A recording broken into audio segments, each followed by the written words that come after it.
Entonces, bueno, la unidad nueva hablaba de estructuras de datos, que son estas dos, arreglo y structs.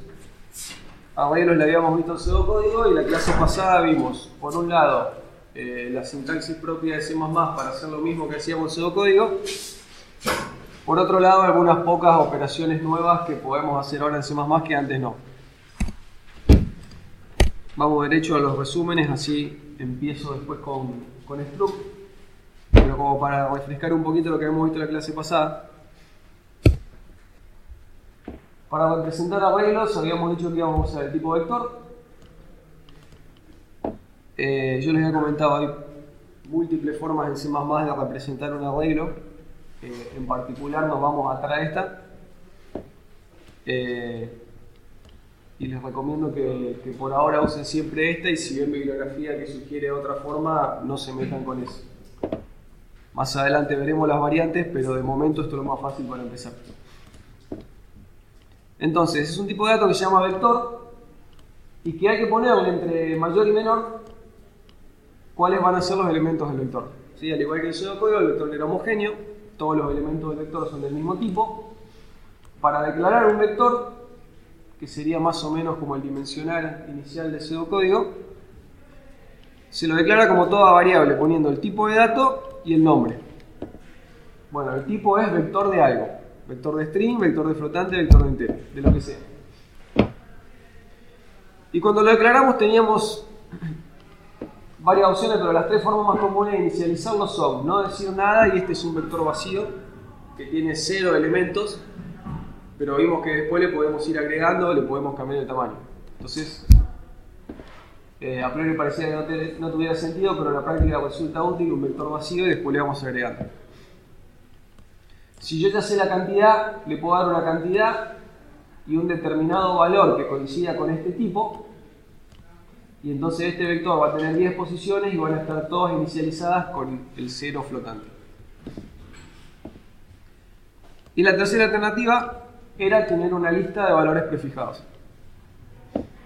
¿Sí? Esta sería la más parecida a lo que hacíamos en pseudocódigo. Acá este valor puede venir de una variable, de una constante, cualquier tamaño, y opcionalmente yo le digo con qué quiero que me lo inicialice y me va a ahorrar la primera recorrida. Una vez que teníamos un vector, para acceder a elemento a elemento era exactamente igual que el pseudocódigo. Sobre cada una de las posiciones que las elegimos con corchete, podemos hacer cualquiera de las cosas que hacíamos con una variable común. Por ejemplo, leer, escribir o asignar. Con el pequeño detalle de que en C++ las posiciones se contaban desde 0. ¿Sí? Entonces un vector con 10 elementos, las posiciones válidas no eran de 1 a 10, sino que eran de 0 a 9. Y la 10 no es válida. Tenemos 10 lugares, pero están numerados de 0 a 9 en lugar de estar de 1 a 10.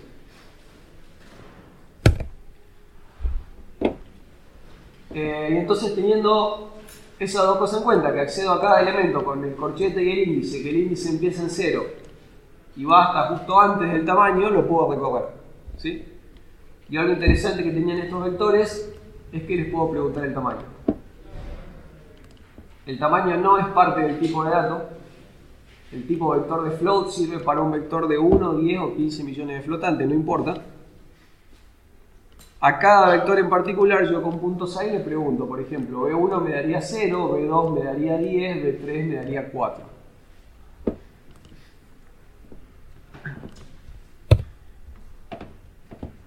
Y el detalle que habíamos visto, esto no es imprescindible, pero es piola, que había una versión super recontraabreviada del for para recorrer todos los elementos de un vector, en el que ni siquiera necesitábamos el contador.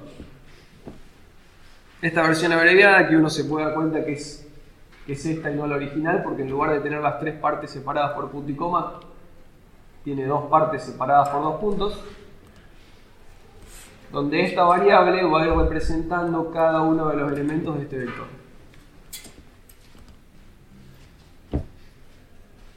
¿Estamos hasta acá? ¿Algo raro? Sí. ¿Me explica el símbolo de la doble X en la empresa? Lo mismo que en funciones. Esa variable va a ir tomando, o por copia o por referencia, a cada uno de los elementos del vector. Si vos no pones el ampersand, en esa variable en cada iteración se va copiando cada uno de los elementos del vector.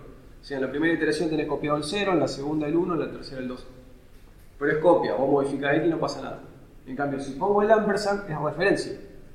En la primera iteración hace referencia a la posición 0, yo lo modifico, estoy modificando la posición 0. Yo acá elijo si lo pongo o no. Depende si quiero o no modificar el elemento.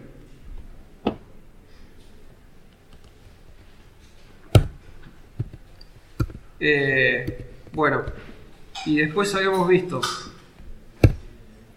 el tipo matriz, que se iba a comportar muy parecido, también puede ser vacía, puede tener un tamaño inicializado con cierto valor, o le puedo dar específicamente una matriz de datos y que se tome esos datos y ese tamaño. Sigue la misma lógica que vector. Este tipo no era estándar, esto no viene con C++, sí, en el Moodle estaba el archivito para que lo agreguen al entorno.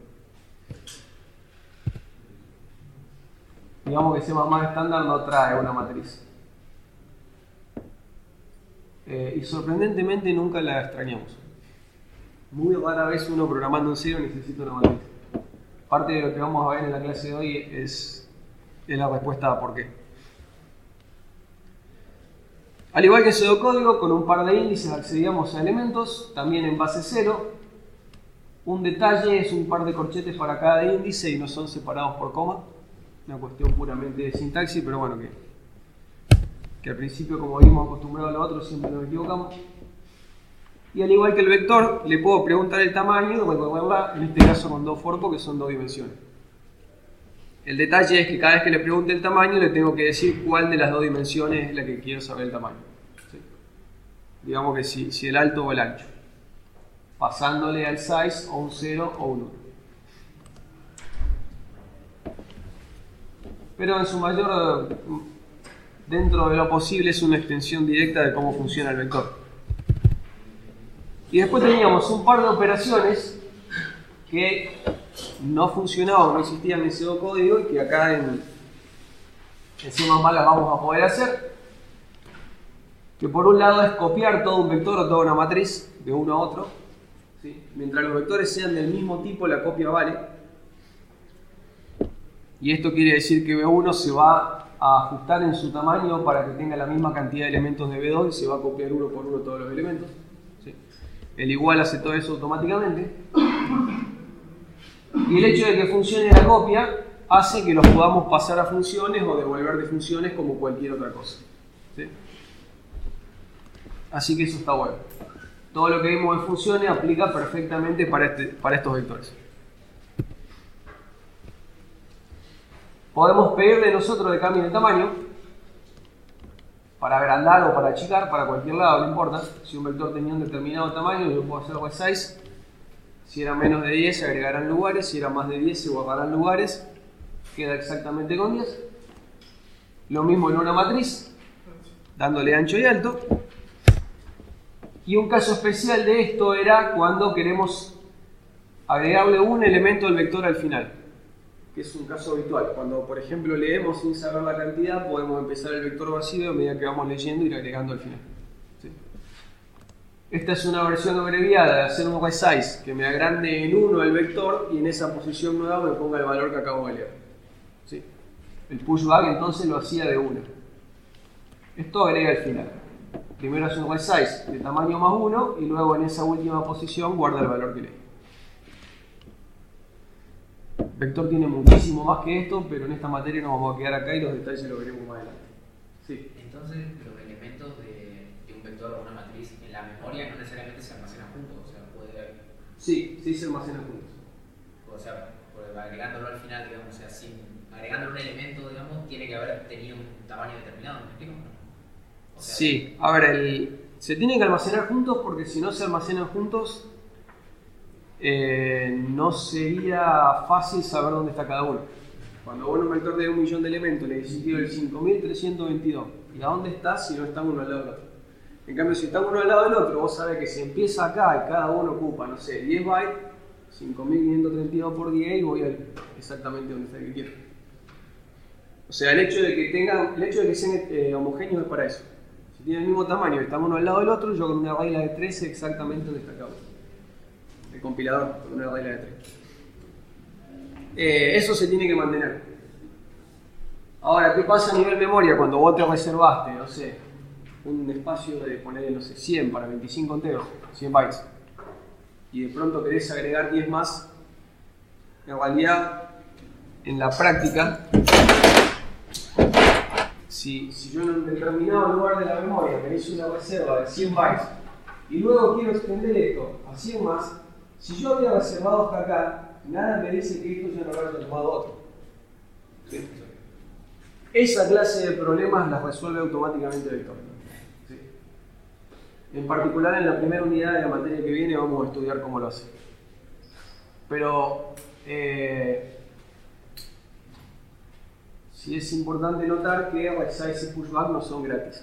¿Sí? El vector tiene que hacer mucho laburo para que resolver este tipo de problemas. Pero de momento para nosotros es caja negra. De alguna manera se las arregla. Problema de él. Lo importante es que nos ande. Mientras le pida un tamaño y que haya memoria, mientras alcance la memoria se las va a arreglar. Bien. Antes de pasar a struct, ¿alguna otra cuestión de vectores que quieran que realicemos? Ahora hemos hecho un par de ejemplos. En general los ejercicios de vector van a ser muy parecidos, si no los mismos que los que habíamos hecho en C2 código, porque el concepto es el mismo y la idea es que aprendan a escribirlo en C++. ¿Sí? Ahora algunas cuestiones se simplifican porque, por ejemplo, con el pushback o el resize ya no necesito la sobredimensión. Entonces, bueno, si bien la sintaxis es un poquito más complicada, estos vectores son más flexibles y una vez que uno se acostumbra deberían terminar siendo más fáciles los problemas. Bien, la segunda mitad de esta unidad es la otra estructura de datos, que son los structs. Que en contraste con los vectores, que los vectores son homogéneos, los structs son heterogéneos. En un struct voy a poder mezclar datos de distintos tipos. Ahora, yo en un vector, es una estructura de datos en el sentido de que organiza en una sola entidad un montón de datos. Un vector de 10 enteros de alguna manera organiza 10 enteros. Y en un vector yo con una posición, en cada momento le digo con cuál de esos 10 enteros quiero trabajar. Si entre corchete de 5 voy al sexto entero. En el struct, para decir con cuál de los elementos, de las varias cosas que tenga el struct adentro quiero trabajar, cada cosa va a tener un nombre. ¿Sí? No va a ser ya una posición como el vector, sino que va a tener un nombre. Un identificador propio. Por ejemplo, yo puedo agrupar en un struct los datos de un alumno y poner un string con el nombre, un entero con el DNI, un flotante con el promedio. ¿Sí? Que son tres cosas de distinto tipo. En un vector no las puedo mezclar. En un struct sí. Entonces, bueno, me hago un struct que tenga esas tres cosas. Y en cada momento, al igual que en los arreglos, normalmente no trabajo sobre todos los elementos, sino que voy pasando uno por uno. Así como en los arreglos, con corchete y un índice, yo elegía cuál de los varios elementos. En un struct le voy a tener que poner nombre a cada elemento. O sea, dentro del alumno, por ejemplo, el nombre se llamará nom, el promedio P y el DNI D, por decir algo. Y entonces cuando yo quiera laburar con el promedio, voy a decir prom. Cuando quiera laburar con el DNI, voy a decir day. Cuando quiera laburar con el nombre, diré nombre. ¿Sí? Pero van a tener nombres propios, identificadores con las mismas reglas que nombrábamos variables, funciones o lo que sea.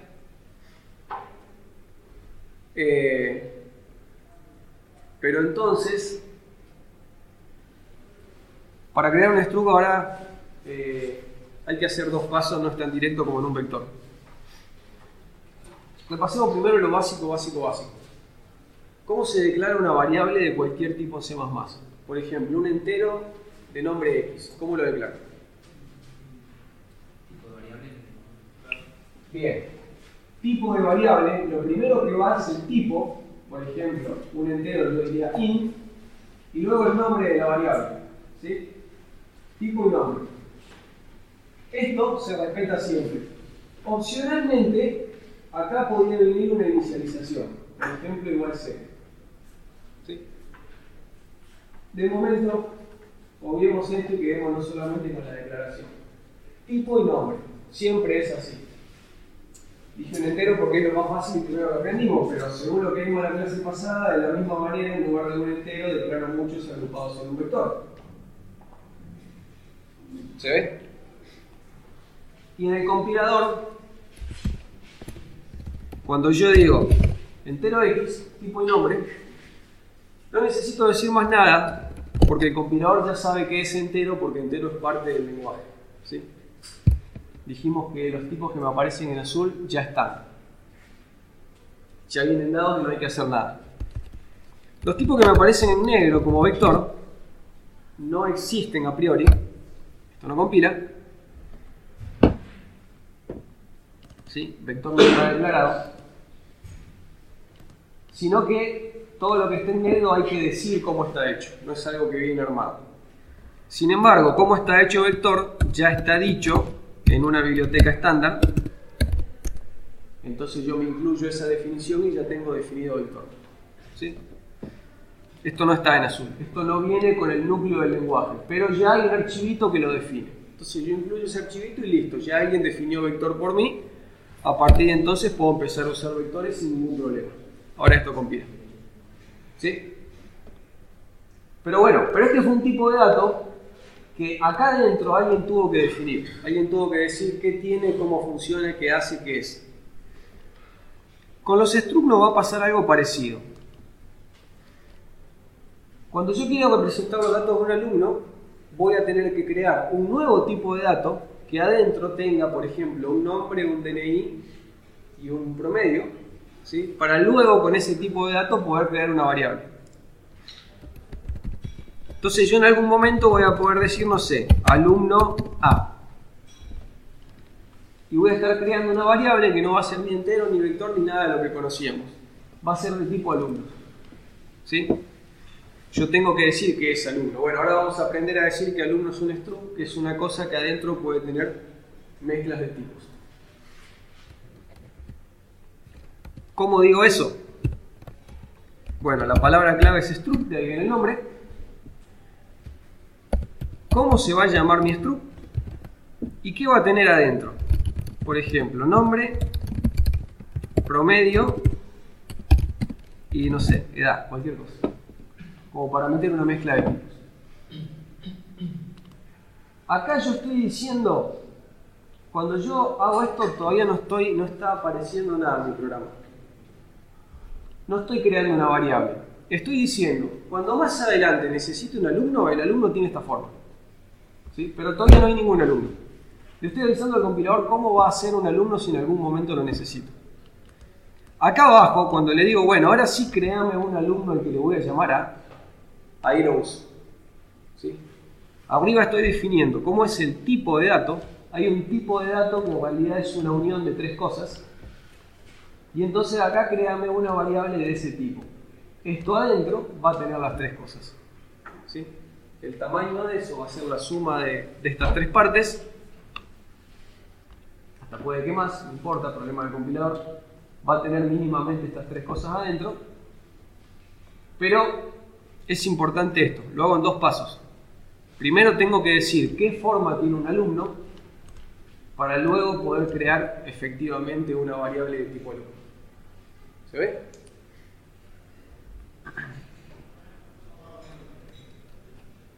Y esto anda sin ningún problema.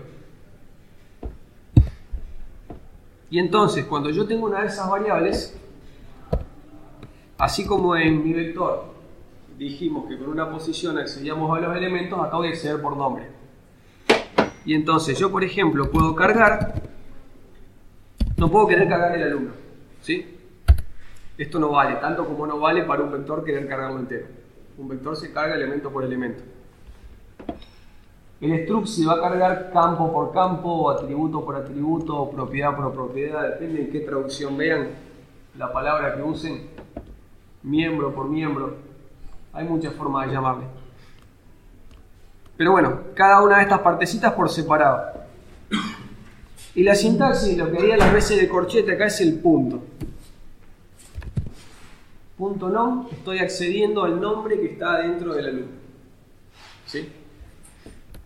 O sea, esto no significa nada, porque suelto no hay ningún nombre. Ahora, adentro del alumno sí hay un nombre. Cuando yo pongo a.nom, estoy buscando lo que sea que se llame nom adentro del tipo alumno. ¿Sí?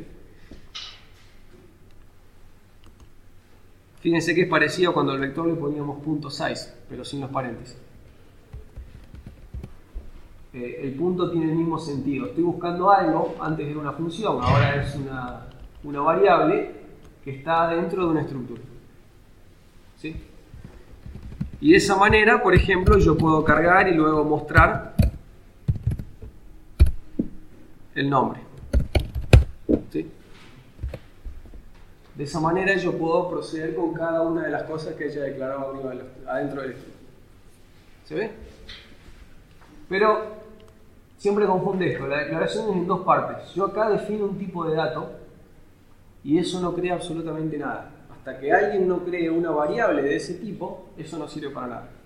Pero estoy avisando, cuando necesite un alumno, adentro va a tener todo esto.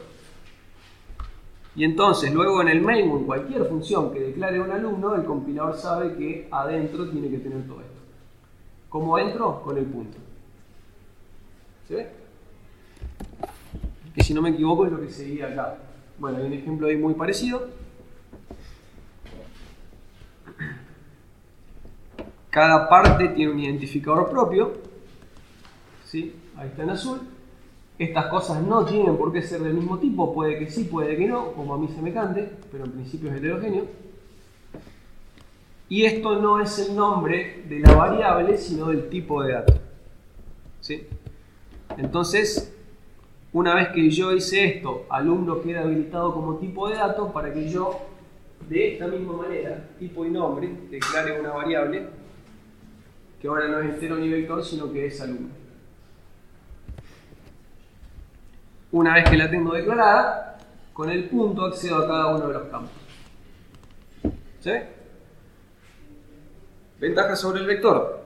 Bueno, es heterogénea, la primera. Cada cosa tiene un nombre. Como es heterogéneo, usualmente representan cosas distintas, no como el vector que son todas notas. Acá son cosas distintas. Es mucho más útil tener un nombre que me diga qué es cada cosa, a depender de que me acuerde si la primera era el nombre o la segunda era el DNI. El mismo principio homogéneo se aplica a la matriz, ¿no? Sí. Sí, las matrices y los vectores eran todos homogéneos como el pseudocódigo. Por la misma razón. Y esto es lo contrario, esto es heterogéneo. Esta unión de varias cosas en una sola variable, fíjense que se parece mucho a la tupla. La tupla de alguna manera es uno de estos. Pero acá tengo la ventaja de que a cada parte le estoy poniendo nombre. ¿Sí? Cuando vemos funciones, yo le dije uno usa una tupla cuando devuelve 2 o 3 cosas. Si vos devolvés 10 cosas, no, porque después es un quilombo saber en qué orden estaban las cosas que devolviste si no son todas iguales. En cambio acá, como tienen nombre, está clarito a cuál me refiero en cada caso. ¿Sí? Y cuando yo pongo x.nombre, no importa si acá está declarado primero, quinto o decimonoveno, anda igual. Entonces, cuando quiero agrupar varias cosas, me conviene mucho más un struct, es mucho más prolijo y menos propenso a goles que la tupla. ¿Sí? ¿Se puede utilizar un struct adentro de un arreglo? Sí, ya vamos a llegar a eso.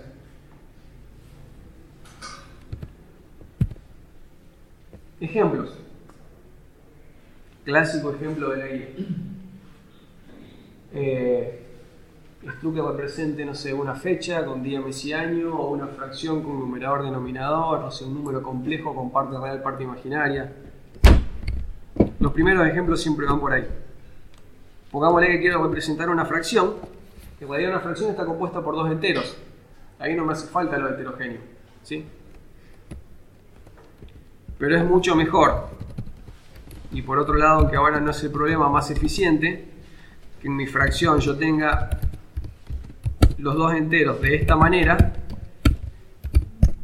a que tenga 2 enteros por separado, o a que tenga un arreglo de 2. ¿Sí? De esta manera, insisto. O sea, frente a tener representar una fracción de esta manera, frente a representarlo con dos enteros por separado, lo de separado siempre es propenso a errores. ¿Sí? Y siempre es molesto. Cuando a una función le pasa una fracción, le tengo que pasar dos cosas en vez de una si las tengo separadas. O en un caso general, 10 en vez de una, ¿sí? Si el struct es más grande. Entonces siempre me conviene agruparlo para que lo que está relacionado vaya siempre junto. Y para que también no se me mezclen. El siguiente paso es una función para hacer operaciones entre fracciones. ¿Sí? Si yo no tuviera structs y tengo que pasarle los dos denominadores y los dos numeradores, por ejemplo, tendría que tener cuidado si van intercalados o van primero los dos denominadores y después los dos numeradores. O va primero toda una fracción, después toda la otra. ¿Sí? Tener las cosas por separado siempre es propenso a errores. En cambio, cuando yo me declaro un tipo fracción,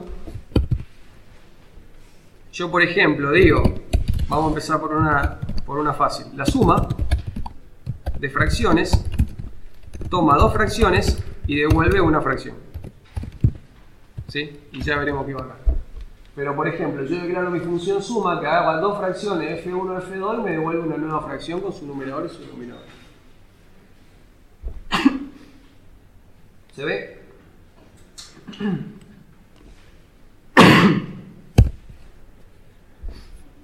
Una vez que tengo el tipo de dato, entonces lo puedo utilizar tranquilamente en funciones como cualquier otro tipo. Acá está implícito, al igual que los arreglos, las fracciones se pueden, o cualquier struct, se puede asignar con igual. ¿Sí? Mientras sean del mismo tipo, yo puedo hacer copia con el igual. Puedo hacer copia en general, por eso anda que una función reciba una fracción o devuelva una fracción. Yo acá puedo hacer algo del estilo de fracción f1, f2, por ejemplo. Cargar las fracciones, que las tengo que cargar, numerador y denominador. Por ejemplo, ahí cargo f1, cargo f2, declaro una f3 en la que asigno la suma y la muestro. La tengo que mostrar parte por parte.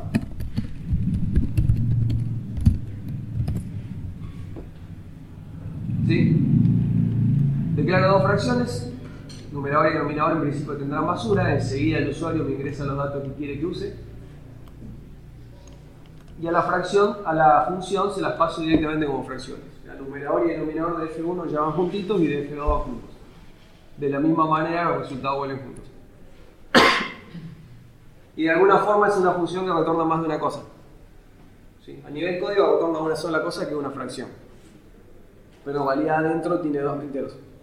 ¿Sí? Entonces, es lo mismo que la tupla, pero es un poco más lindo porque tiene nombres específicos. La tupla es como genérica, es como si fuera un struct anónimo.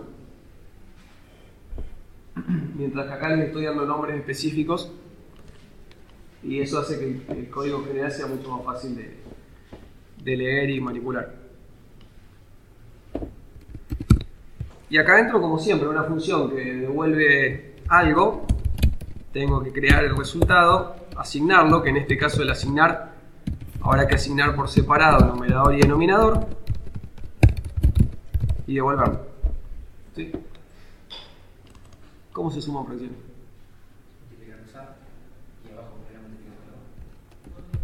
Bien. F1 numerador por F2 denominador más F1 denominador por F2 numerador. ¿Sí? Lo que él dice multiplicar cruzado.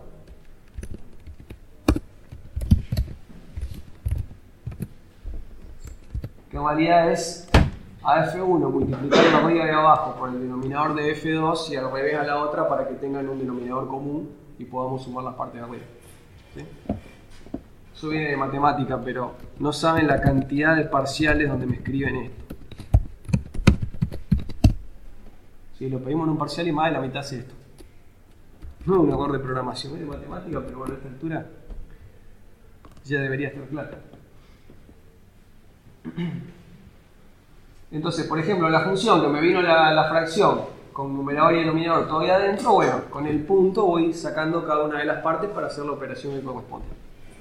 Lo mismo con este. Creo una fracción y con el punto voy asignando cada uno de los campos. ¿Se ve? ¿Se entiende el ejemplo?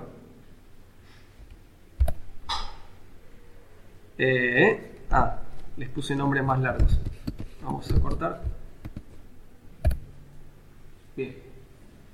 Y entonces ahora yo digo 1/2 y digo, qué sé yo, 3/4 y eso da 10/8.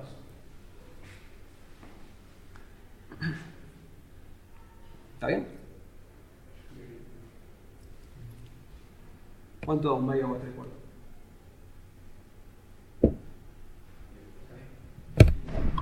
¿Está bien? ¿Sí? Esta es la manera a lo bestia de sacar mi fracción. Yo después la podría simplificar. ¿Sí? Ese 10 y 18 podrían haber sido 5 y 4. ¿Y saben con qué se simplifica la fracción? 1/2, 3/4 me daría 1/8, pues yo quiero que me dé 5/4. Quiero que me dé la versión simplificada. ¿Qué tengo que hacer? Buscar divisores y dividir. ¿Qué divisores en particular? ¿Cómo?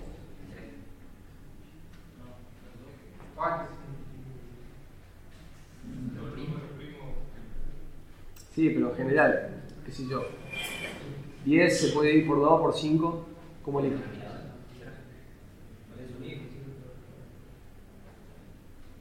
¿Nada? Lo hicieron el viernes. Hay que buscar el máximo divisor común a ambos. ¿Sí? De todos los divisores que tengan ambos hay que buscar el más grande. Y eso era el último ejercicio de la guía de funciones, el MCM, el MCD. ¿Sí? El último ejercicio de recursividad que les da el algoritmo de Euclides, una cosa rara con 3 reglas. Bueno, me da por cuánto tengo que dividir para simplificar esto.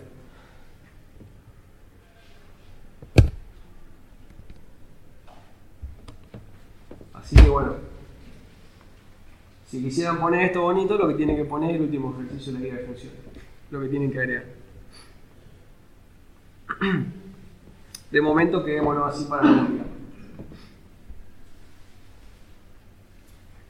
Bien. ¿Se entiende entonces? ¿Ninguna pregunta? ¿Nada raro? La alternativa para inicializar esto, al igual que los arreglos, es darle una secuencia de valores. Yo puedo darle 2 valores y que el primero venga acá y el segundo venga acá. Esto es útil cuando son pocas cosas, pero de nuevo, cuando son muchas cosas, tener cuidado con cuál es cuál puede ser un problema. Pero por ejemplo acá yo 1/2 lo dejo fijo y que la segunda me la cargue el usuario. Sí, qué sé yo, 1/2 más otro medio, en vez de 1 me da 4/4. ¿Sí? Que es lo mismo. Entonces bueno, también vale esto siempre y cuando la cantidad y tipo de cosas que hay acá coincida con lo que declaré, aunque no va a ser lo más habitual. ¿Sí?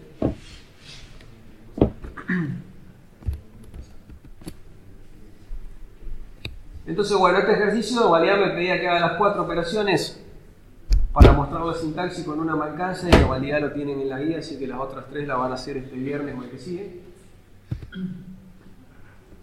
Bueno, y el programa cliente lo acabamos de hacer, ¿sí?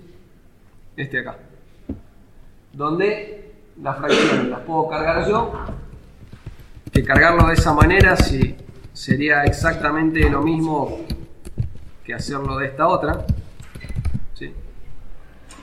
Yo lo puedo crear, por decir, con basura y luego asignarle uno por uno los campos, o directamente con la sintaxis que les mostré antes, asignarle los campos.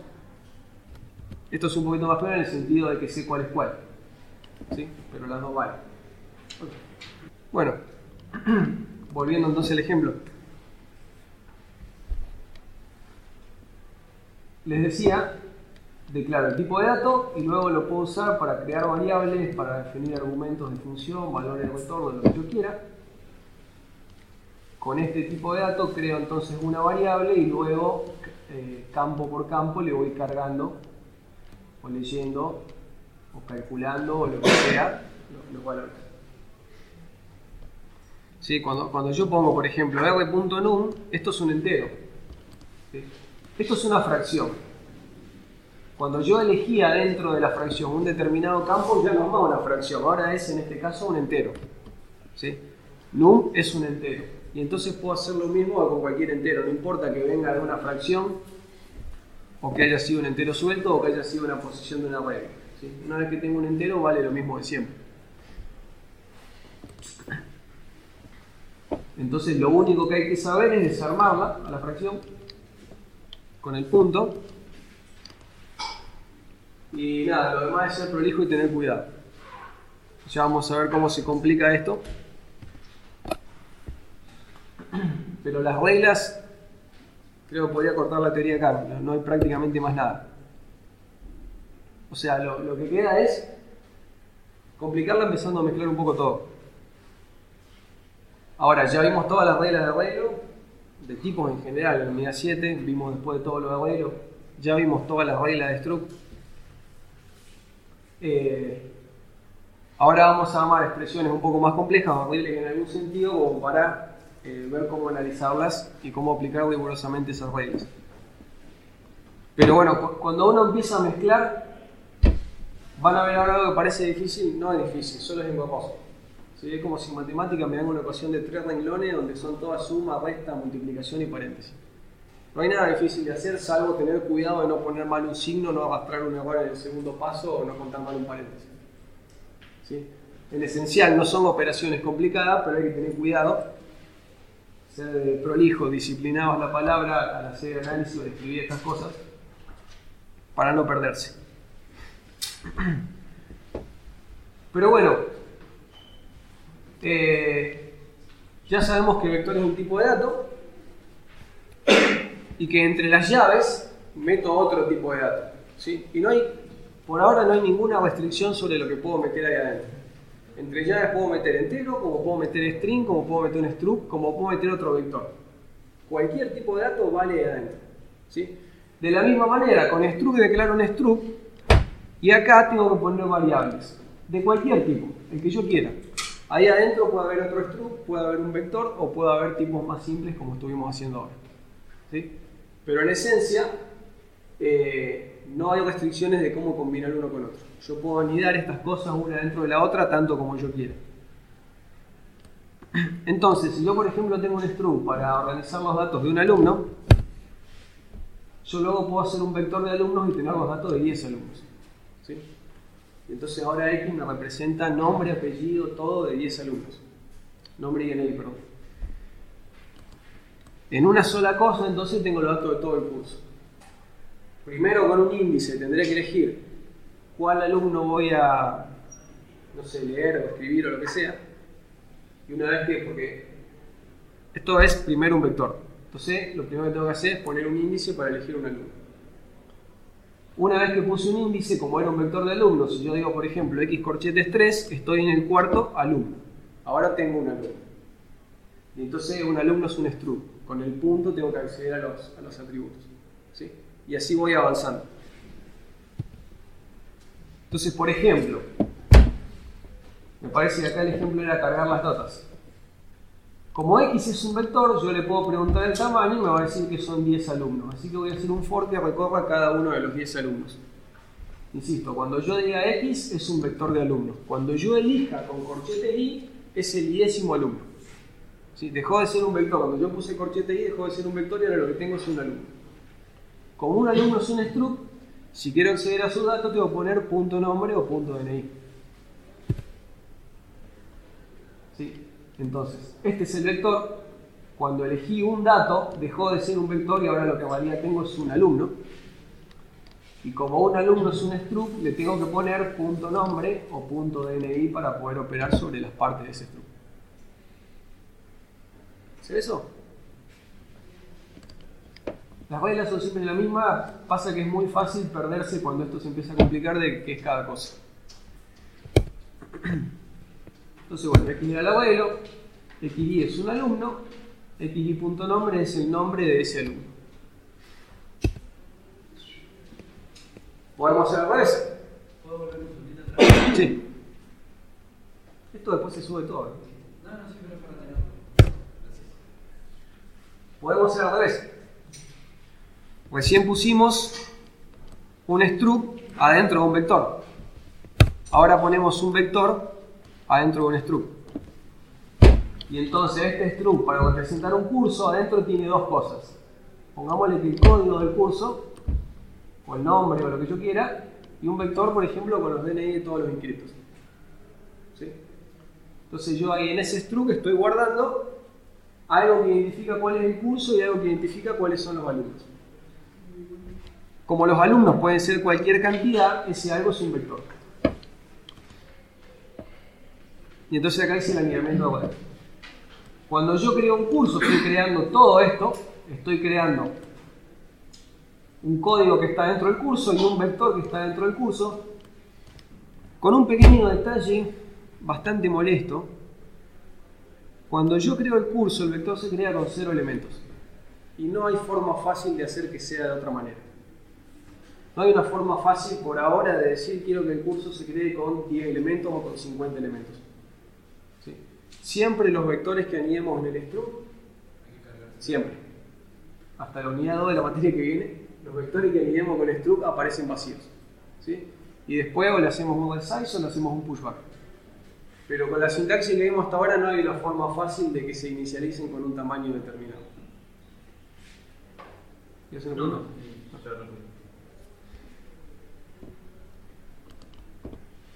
Entonces, acá tengo un curso con un código y un vector vacío. Por ejemplo, le cargo el código y ahora para cargarle el vector, c.dni es todo un vector que no tiene ningún elemento. Entonces primero, me faltó el punto y coma acá, primero lo redimensiono para que tenga 10 lugares, suponiendo que fueran 10 alumnos, y luego cargo cada uno de esos lugares. ¿Sí? Entonces, cuando pongo C es un curso, si pongo C.código es un entero, que representa el código del curso. Si pongo C.dni es un vector. Un vector se banca que le haga resize o se banca que le ponga corchete y elijo un elemento. Si elijo un elemento, como el vector era de enteros, lo que finalmente tengo es un entero. Que en este ejemplo me representa un DNI. ¿Sí? Acá se va anidando al revés. El anterior era un array con structs, ahora es un struct con arrays. ¿Sí? ¿Alguna pregunta acá? El único pero, lo único molesto es lo del que siempre hay que hacer un resize o un pushback. Y ahí en vez de poner 10 podría poner, o sea, en el for, en vez de poner 10 podría poner c.dni.size, o sea, la función para pedirle el tamaño. No, porque c.dni.size es 0. O sea, después de haber cambiado el tamaño. Ah, acá, perdón, acá sí. Sí. Claro, pensé que me decía acá. Acá sí, una vez que le di el tamaño, ese es un ejemplo. Es más, lo más probable es que ni siquiera le dé un tamaño, que un pushback lea hasta que se acabe la lista. Pero bueno, cuando yo sé el tamaño, ponele que represento, no sé, un equipo de fútbol y entonces tengo el nombre del técnico y los 11 jugadores. Yo sé que tiene que ser 11. No sé, o 23 si fuera la mundial. Yo sé la cantidad, no la puedo decir cuando declaro el curso. Cada vez que creo un curso tengo que hacer un resize. ¿Sí? A la larga esto va a tener solución, pero bueno, involucra conceptos que en esta materia no vamos a llegar a ver. Entonces, bueno, de la misma forma que en pseudocódigo estábamos obligados a inicializar una matriz en 0 o una regla en 0 si lo íbamos a usar para acumular o algo de eso, bueno, acá estamos obligados a dimensionar los vectores antes de usar el curso. Es la inicialización que nos toca. Y obviamente que esto se puede negar y complicar todo lo que yo quiera. Entonces yo puedo tener un alumno que tiene un DNI y un montón de notas de todas las materias que aprendió. Y luego un curso que tiene un montón de alumnos. Y entonces el curso es un struct que adentro tiene un vector, que el vector adentro tiene un struct que adentro tiene otro vector. ¿Sí? Por eso struct con array lo de struct con array. Entonces, curso es todo el struct que representa todo el curso. Ahora, si yo digo curso.a es un vector de alumnos, son los alumnos de ese curso. Ahora, si yo digo curso.a corchete 5, estoy agarrando el sexto alumno del curso. Ahora tengo un alumno. Y como el alumno es un struct, le puedo poner .dni o .notas. Pero como la nota es un arreglo, también le tengo que agregar un corchete más al final. Se va encadenando todo. ¿Sí? Las reglas son siempre las mismas, pero cuando uno termina escribiendo esa expresión kilométrica es muy fácil confundirse qué es cada cosa, dónde va el corchete, dónde va el punto. Veamos un ejemplo. Un poquito resumido, pero es la misma idea. ¿Sí? C es todo el curso. C.A es el arreglo de alumnos. Si pongo corchetes a C.A, esto era toda la regla, elijo un elemento, ahora tengo un alumno. Ahora tengo una de estas cosas. Si le pido DNI, tengo el entero DNI. Si le pido notas, tengo todo el vector de notas. Como esto es un vector, tengo que poner un corchete con otro índice para decir con qué nota voy a trabajar de las muchas que hay dentro. ¿Sí? Y entonces me quedan este tipo de expresiones de regla. ¿Sí? Es solo engorroso. Las reglas son siempre las mismas y son básicas. Pero bueno, hay que tener cuidado para seguirlo paso por paso. Hay una pequeña solución a eso. Entonces, por ejemplo, si yo quiero cargar los datos del curso, creo un curso, permito inicializar el código, pongámosle que el curso tiene 10 alumnos para simplificar, cargo el código en esta línea, a este vector que no tenía ningún elemento le digo que haga lugar para 10 elementos, y ahora con este for, que va hasta el tamaño del arreglo de alumnos del curso C, eso me va a permitir recorrer cada uno de los alumnos, y entonces en ese curso, en el vector de alumno, elijo uno y le cargo el DNI. Pero cada alumno tiene un montón de notas. Entonces, en ese curso, agarro el vector de alumno, elijo un alumno, agarro su vector de notas y le digo que son 30. Y ahora hago otro for que vaya hasta 30 para cargar cada una de las notas. ¿Sí? Y no es tan raro este tipo de cosas. Sí, por ahí es raro escribirlo así. Pero no es tan raro que se aniden las estructuras. Entonces, una solución a esto es aprovecharnos del mecanismo de alias. El mismo que vimos para pasarlo por referencia. ¿Se acuerdan que con alias uno le ponía un segundo nombre a algo que ya existía? ¿Sí? Y entonces, a lo mejor algo que tiene un nombre re complejo porque tiene puntos, corchetes y toda la porquería, le pongo un alias en algo mucho más simple y fácil de manejar. Por ejemplo, este for que me cargaba todas las notas, a lo mejor yo a esta altura digo, no, pará, esto ya es demasiado enquilombado, que C, punto A, corchete, punto nota, corchete de nuevo. Entonces yo puedo decir, hago un alias al alumno. Esto es un curso, con un vector de alumnos estoy eligiendo uno. O sea que esto es un alumno, puedo hacer un alias y ponerle un nombre mucho más simple. ¿Sí? Y entonces, a partir de ahora, digo ahí, no pongo todo el encadenamiento. ¿Sí? Tengo una sola cosa que es un alumno. A partir de ahora me concentro en esto. Me olvido de lo que está acá y me concentro en esto. Tengo un alumno, no importa si vino de toda una cadena dentro de un curso. ¿Sí? Sea de donde sea que vino, es un alumno. Y entonces, el algoritmo que sigue es el algoritmo para leer un alumno y no tiene la complejidad de que venga de un curso.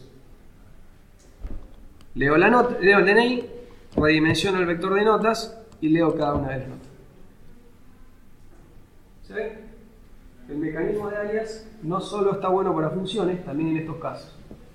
Cuando se me va haciendo larga la cadena, en algún momento corto le pongo un nombre más bonito y digamos que empiezo de nuevo. De acá para abajo no me importa el curso. Me concentré en un alumno y me olvidé de dónde venía.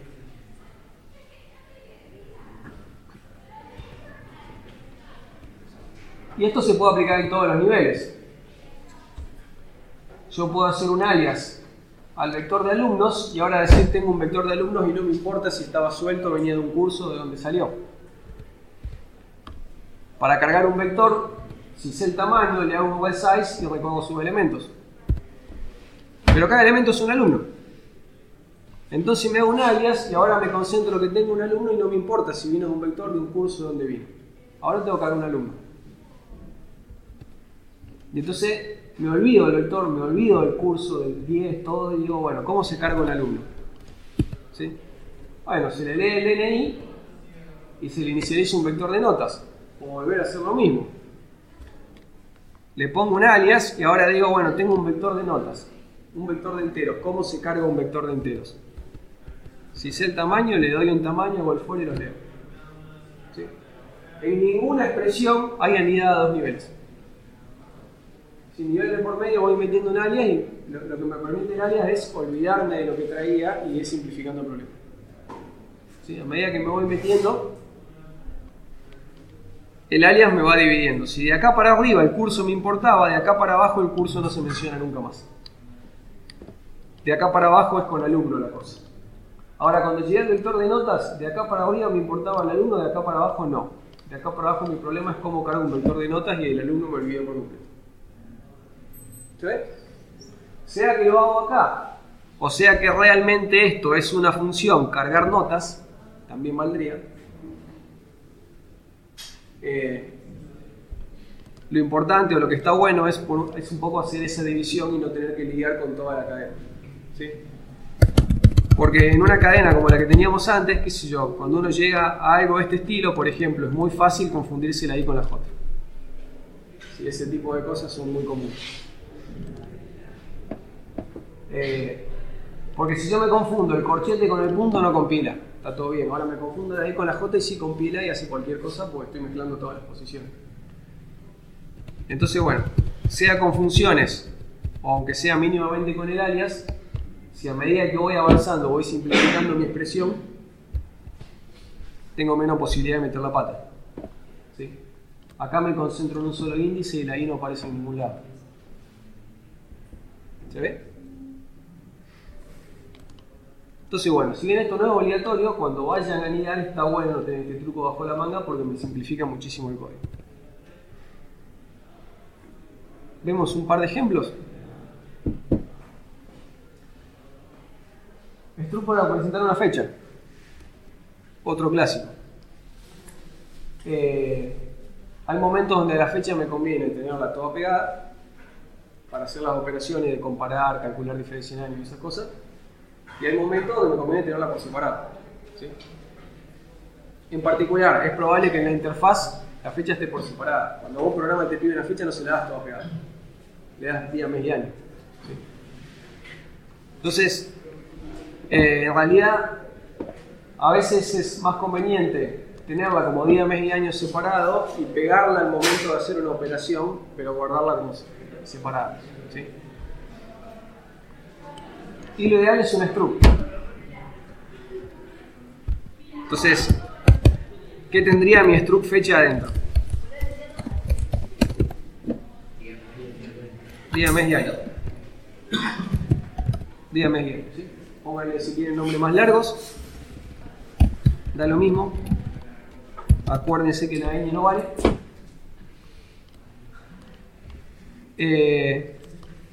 Y entonces ahora mi fecha es lo mismo que la fracción. Cuando yo ingrese una fecha, ese día, ese mes, ese año van todos pegados en una misma entidad. ¿Sí? Eso evita meter la pata, mezclar el día de una con el día de la otra, ordenarlos mal cuando se lo doy a una función o ese tipo de cosas. Porque para una función, por ahora, día, mes y año son 3 enteros. Entonces yo doy una función día, mes, año, mes, día, mes, día, año, como ponen los yankees, ¿cómo era? Una fecha, y nos lavamos las manos. Y sí. Podés ahí adentro, por ejemplo, pasarle otro parámetro que sea la fecha completa, onda sin las barras, ni nada, y ponerle igual al día más el mes por 100 más, ahí adentro del mismo truco. Sí, pero no te conviene. Ahora lo vamos a necesitar a esto. Vamos a poner fecha pues si lo pedís sin pasarlo todo pegado. Yo puedo tener las dos cosas, está bien la observación que hacer. Yo puedo tener día, mes y año por separado, pero ya que estoy también armar la versión pegada y luego tengo las dos y eso es la que más me conviene en cada caso. Si la voy a mostrar, muestro por separado, si voy a operar, me conviene la que está todo pegado. En general no es buena idea tener dos veces la misma información porque me obliga a tener cuidado de mantenerla sincronizada todo el tiempo. Sincronizada. Acá podría pasar que yo en alguna función modifique el día y me olvide de actualizar la fecha pegada. ¿Cierto? Entonces, me impone a mí cada vez que use la fecha la responsabilidad de mantener las dos cosas. Entonces, en general, salvo que sea muy caro, uno evita tener las dos cosas para evitar tener que hacer ese mantenimiento. ¿Sí? Si este cálculo fuera muy caro, y bueno, a veces te conviene tenerlo ya calculado para no andar calculando cada rato. Pero como ese cálculo es muy simple, lo puedo calcular cuando lo necesite y evitar tener que guardar dos veces lo mismo. No solo por ahorrarme memoria, que no es tanta, sino por, insisto, no tener que mantener las dos cosas sincronizadas, que es algo que tarde o temprano me voy a olvidar.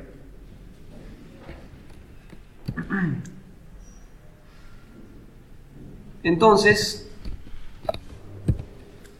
por ejemplo, función para calcular diferencia en años o edad, que ya lo hemos hecho 1000 veces. Yo ingreso, por ejemplo, la edad de hoy, fecha hoy. Hoy es 5. ¿Sí? Y la fecha de nacimiento de alguien, esta la vamos a cargar. Día, mes, año. Y quiero una función que me diga la edad. ¿Sí? Tiene edad.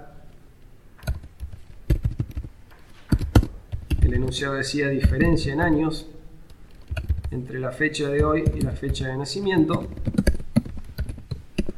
¿Sí? Y entonces que la función me diga tiene tantos años. Y lo que les decía, en lugar de tener que pasar 6 cosas y andar viendo en qué orden van las fechas, si van mezcladas, si van separadas, si va primero el día y qué sé yo, paso una fecha y se acabó. ¿Sí?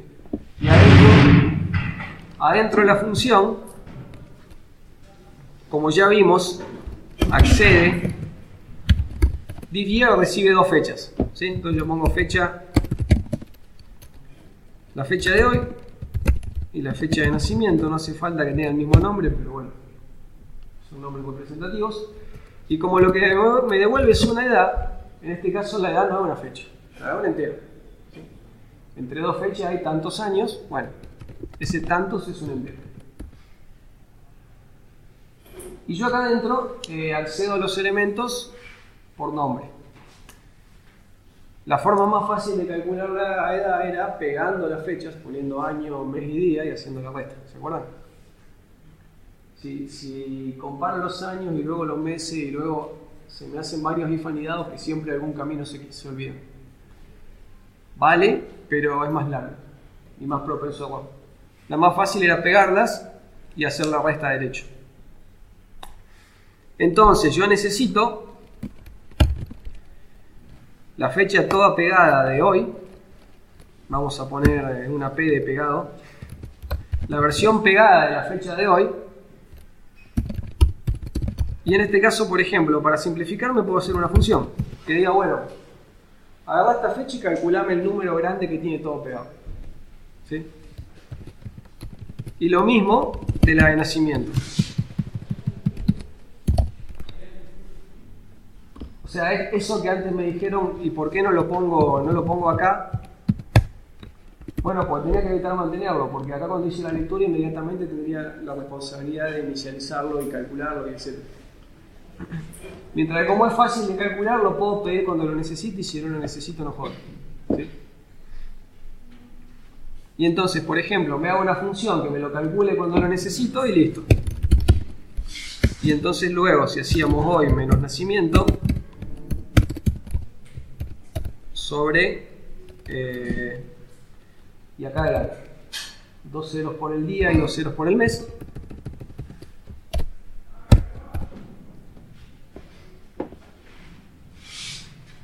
Y ahí voy a tener lo que necesito.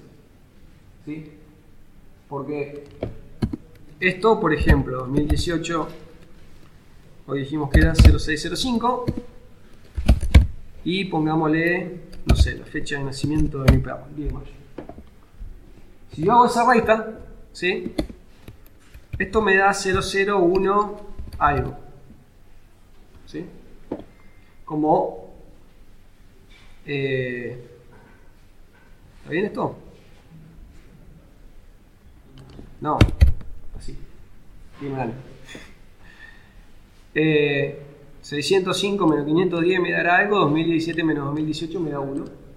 Esta es la edad que a mí me importa. ¿Sí? Si mi perro hubiese nacido en agosto y todavía no hubiese cumplido los años, como 605 es más grande, es más chico que 810, para resolver este algo le tendría que haber sacado 1 en 2018. Y entonces acá me daría efectivamente que todavía no cumplió un año.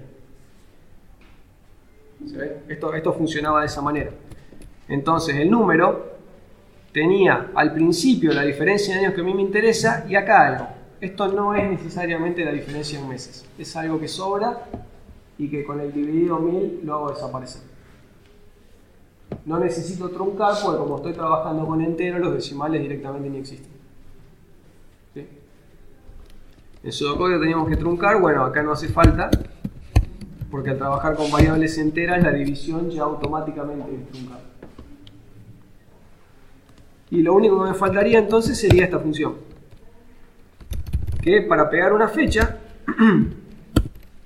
si quiero poner primero el año, al año lo multiplicaba por un 1 y 4 ceros, 2 para el mes y 2 para el día, y entonces a eso le sumo, no sé por qué hoy esto vale para cualquier fecha, a esto le sumo el mes multiplicado por 100, lo muevo 2 lugares para que quede lugar para el día, y a esto le sumo el día, ¿sí? Lo que ya hemos hecho 1000 veces en pseudocódigo.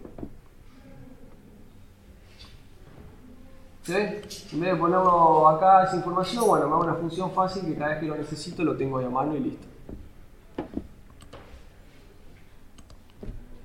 Y esto debería funcionar. Probémoslo por las dudas. 7, 5, 10.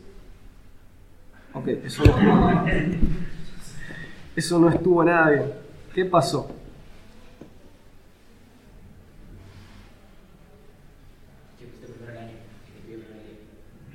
Ah, ingresé la fecha al revés, claro.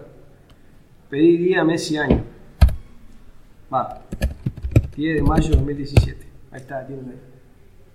Sobra la S. Si hubiera sido el 10 de agosto de 2017, todavía no lo cumplió. Está perfecto. ¿Sí? Si hubiera sido mañana, todavía no los cumplió. Si hubiera sido ayer, ya lo cumplió. ¿Sí? Esto anda siempre y no tengo que andar poniendo ningún if. Me ahogo toda la tracalada de preguntas de si estamos justo en ese mes, qué pasa con el día, etc. Pero bueno, más allá de la matemática, lo lindo de estas funciones es llevar y traer las fechas todo pegado. ¿Sí? Y fíjense que acá arriba no importa si yo esto lo tengo ordenado de cualquier forma. Si tenía día, mes y año, pongo año, día y mes. No pasa nada porque las posiciones no me interesan. Yo siempre accedo por nombre. No me importa si el primero o el quinto. Accedo por nombre y entonces ordene como ordene acá anda igual. Mientras que si fuera una regla o una tupla no. O si los tuviera separado con qué argumentos cada uno tengo que tener cuidado. Acá le pongo nombre, problema resuelto. Por eso suele ser mucho más piola usar esto cuando es una cantidad de datos fija. ¿Sí? A diferencia de un arreglo en el que yo puedo agregar elementos, a un struct no. Yo lo declaré con 3 campos y tiene 3 toda la vida, nunca va a tener ni 2 ni 4. ¿Sí? Pero bueno, esos 3 tienen nombre y no necesariamente tienen que ser del mismo tipo. Acá coincidió, pero no haría falta. Qué sé yo, si uno fuera muy ahorrativo con la memoria,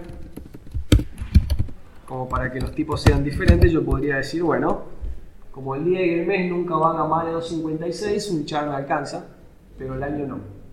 Entonces con un byte para el día, un byte para el mes y 2 bytes para el año ando bien. ¿Sí? Uso enteros más cortos y me ahorro como 4 bytes. En la vida real no tiene sentido, salvo que estén programando algo que no sea una PC. O sea, si están programando un reloj, capaz que tienen muy poca memoria. En una PC, en teléfono, en una tablet no pasa nada. Pero bueno, era un ejemplo como para decir que esto no necesariamente tiene que ser el mismo tipo. Bueno, y luego, ¿qué me dice? Bueno, esto es más o menos lo que ya hicimos. Usar la función para calcular edades. Y ahora, por ejemplo, pongámosle que pongo una lista de personas y tengo que mostrar todos los mayores de 18.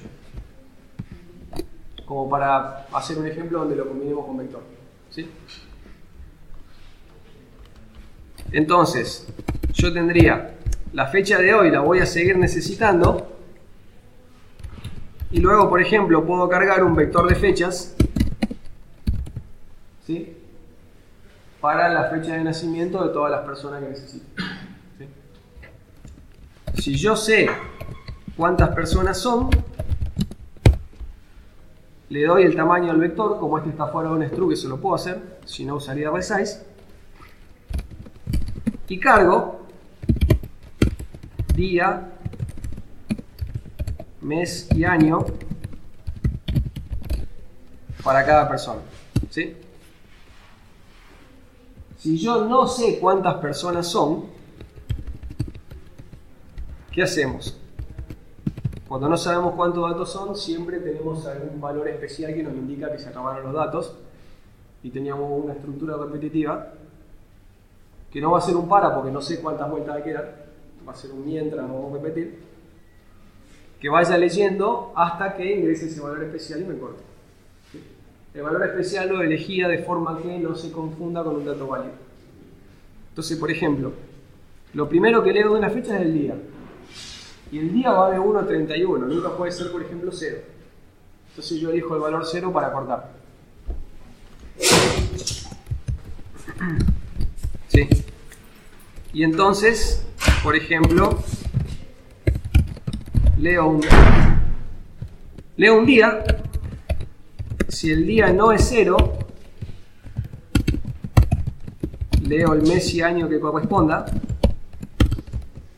lo proceso y leo el segundo día. Si no es 0, vuelve a entrar en el while, completa la fecha, la procesa y así. ¿Sí? Esto lo hemos hecho muchas veces en pseudocódigo y demás. Leo el día, si no es el valor especial, completo lo que me falta para armar una fecha, la tendré que guardar en el vector y me fijo si hay un siguiente día o si es un 0 y hay que cortar. ¿Sí? Inmediatamente después de leer va a verificar si eso vale o hay que cortar. Y acá, para ponerlo en el vector, como el vector tiene una fecha, hay muchas alternativas, pero no quiero agregar sintaxis nueva. Con lo que tenemos, el vector tiene una fecha. Y entonces yo tengo que hacer una fecha f y decir, bueno, día es d, mes es m, año es a, me armo una fecha y ahora la puedo guardar en el vector. ¿Sí? Bueno, me falta un include, pero por ahora esto compila. Creo que acá puedo usar la versión abreviada, año, mes, día. Vale. ¿Sí? Si yo sé en qué orden están las cosas, puedo hacer esto, pero ojo, esta fecha no estaba lesionada. Entonces, en realidad, es más seguro hacer esto. ¿Sí? O, directamente, en lugar de tener día, mes y año como tres variables separadas, que sean una fecha. Directamente sobre la fecha. En lugar de d, que sea f.día, en lugar de m, f.mes, en lugar de a, f.año, y entonces cuando llego al pushback no hay que cargar nada, ya está todo dentro de la fecha. ¿Se ve? Y entonces ahí queda un poco más lindo. Me faltó actualizar acá. Creo una fecha, cargo primero el día, si el día está bien, cargo lo que le falta y ahora la tengo completa para hacer pushback. Y empiezo a cargar la segunda y así sucesivamente.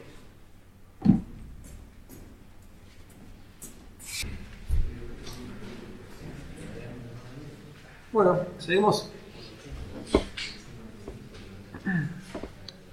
Entonces, acabamos de terminar la carga de datos. Con esto entonces pongo en mi vector todas las fechas válidas que ingresen. Cuando ponga el 0 se corta automáticamente la carga. Y lo que el ejercicio me pedía que muestre era todas las personas Me pide que ingrese nombre y fecha. Me estoy olvidando de algo importante. ¿Sí? No, por ahora tengo que mostrar las personas mayores de 18 y no sé de quién es cada fecha. En realidad, nombre y fecha. Entonces, por cada persona yo voy a tener ahora no solo la fecha, sino también el nombre. ¿Sí? Entonces, lo que me va a convenir va a ser tener un struct persona que tenga nombre y fecha de nacimiento. ¿Sí? Esas dos cosas las agrupo en un struct y entonces ahora en un solo struct tengo todos los datos de una persona.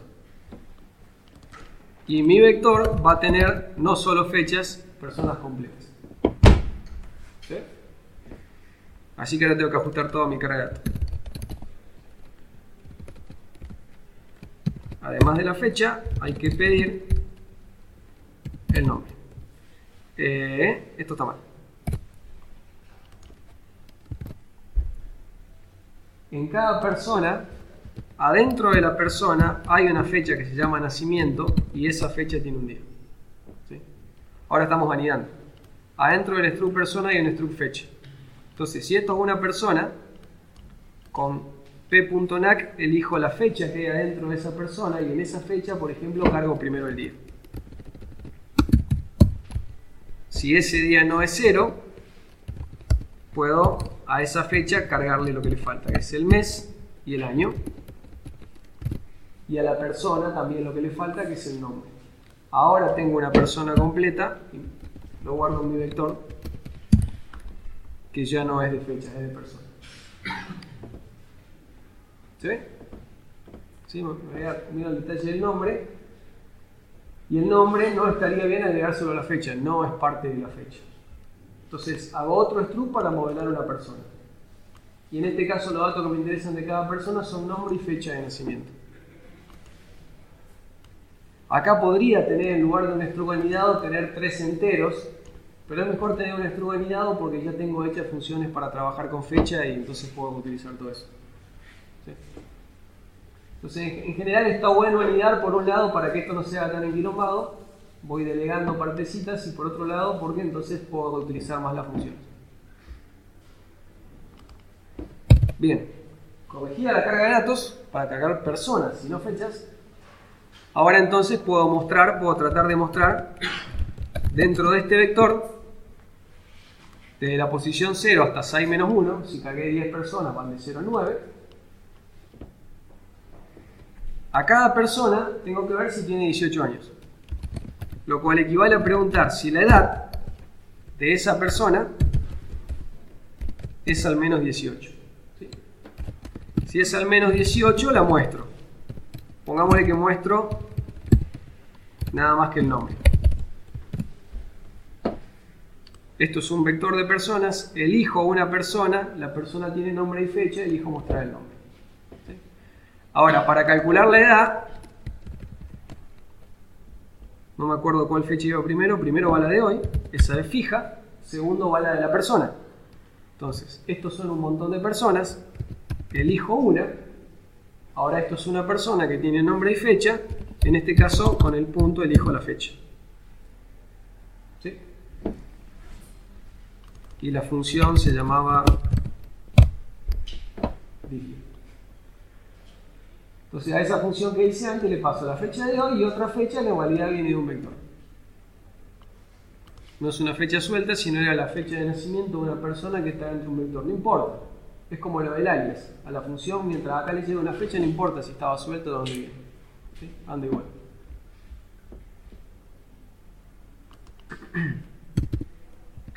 Y entonces esto anda. No me voy a tomar tiempo de cargar tantos datos, créanme que anda. Aprovechemos el tiempo por ahí para mejorar un poquito esto. Si yo usara el truco del alias que le dije antes, yo acá podría decir que P va a ir siendo cada una de las personas del vector, y entonces acá abajo olvidarme del vector. Es decir, la fecha de nacimiento de una persona P o el nombre de una persona P. Que resulta que P venía del vector, ¿sí? Pero acá abajo me olvido del vector. Y en realidad esto es lo mismo que la versión abreviada del for. ¿Se entiende ahí el ejemplo? ¿Sí?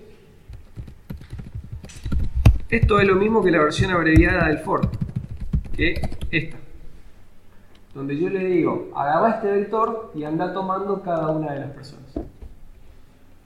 Acá la referencia no me da lo mismo porque total no lo voy a modificar. ¿Sí? La referencia, qué sé yo, me ahorra la copia, pero me da lo mismo porque modificar no lo voy a modificar. Pero entonces a este for le digo, para cada persona de este vector, la vamos a ir llamando P. Bueno, calcular la edad, si es mayor o igual a 18, mostrar el nombre. ¿Sí?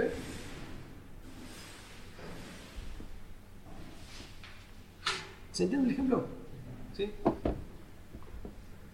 Fíjense que de alguna manera siempre la primera versión del ejemplo es más larga y a medida que la vamos, entre comillas, complicando, en realidad el código se va simplificando. ¿Sí? Eso tiene que pasar. A medida que uno va agarrando práctica, va encontrando cómo escribir las cosas cada vez más simple. ¿Sí? Lo ideal es que un algoritmo complicado se escriba y parezca simple.